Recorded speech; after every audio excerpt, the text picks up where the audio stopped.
The night shift at Willow Creek Hospital. I worked as a night shift nurse for almost 5 years at Willow Creek Hospital, a small building far from the city, surrounded by forests and an old cemetery behind the emergency wing. The place had a strange reputation, but I never believed in anything supernatural, until the night of February 12, 2019.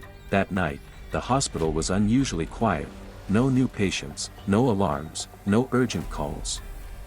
Just the deep, humming sound of the fluorescent lights and the distant wind hitting the windows.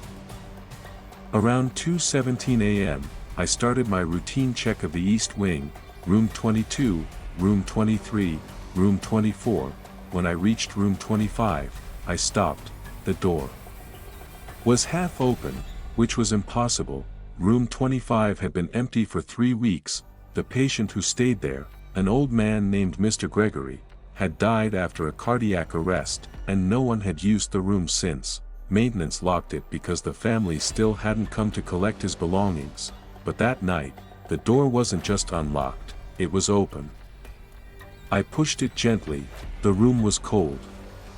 Much colder than the corridor, the kind of cold that burns your lungs when you inhale.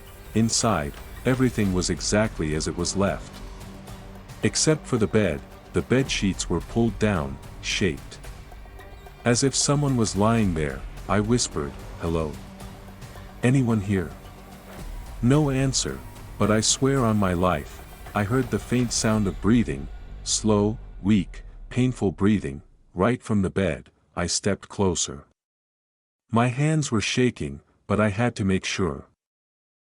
When I pulled the sheets slightly to look, there was nothing. The bed was empty. I told myself I was imagining things. Lack of sleep. Stress. But as I turned around to leave, I caught something in the corner of my eye, a silhouette in the window reflection, tall, thin, standing behind me. I spun around. The room was empty, but the reflection in the glass still showed the figure standing exactly where I had been looking. My heart dropped into my stomach. I stepped back until my hand touched the doorframe. Then, suddenly, the bed monitor next to me turned on by itself. It started showing a heartbeat, a slow, irregular heartbeat. Beep, beep, beep. Room 25 wasn't connected to any system. It wasn't supposed to show anything. I stumbled out of the room and closed the door quickly. My breathing was heavy, my hands cold and sweaty. I went to the main station to check the system logs. There was a new entry. Room 25, patient returned at 2:17 a.m., status, breathing unstable, impossible. The system only logs a patient as returned if their bracelet code is scanned inside the room, and the last bracelet that belonged to Room 25 was Mr. Gregory's. He had died 23 days earlier. I tried to calm myself. I really did, but then the intercom crackled with static. After a few seconds, I heard a faint voice, "Can someone help me? I can't breathe." My whole body froze.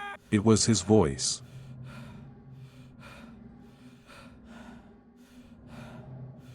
The same damaged, weak voice Mr. Gregory had before he died.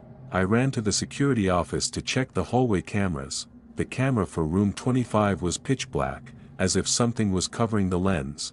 But the microphone was still working, and through it, I heard a sound I will never forget, the sound of knuckles tapping on the bed rail, slowly, rhythmically, as if someone lying there was knocking for help.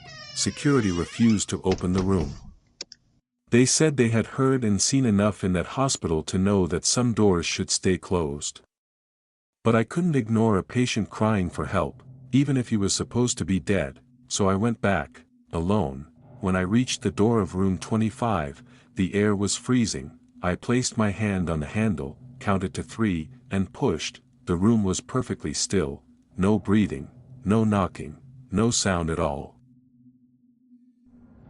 The monitor beside the bed was turned off, the sheets were neatly folded, everything looked normal, too normal. I took a step inside, and then, I heard the heart monitor beep once. Just one single beep. I turned around slowly.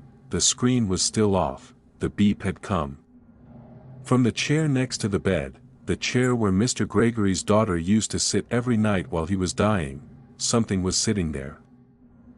I couldn't see it clearly, just a faint outline, like the shape of a person made of cold air.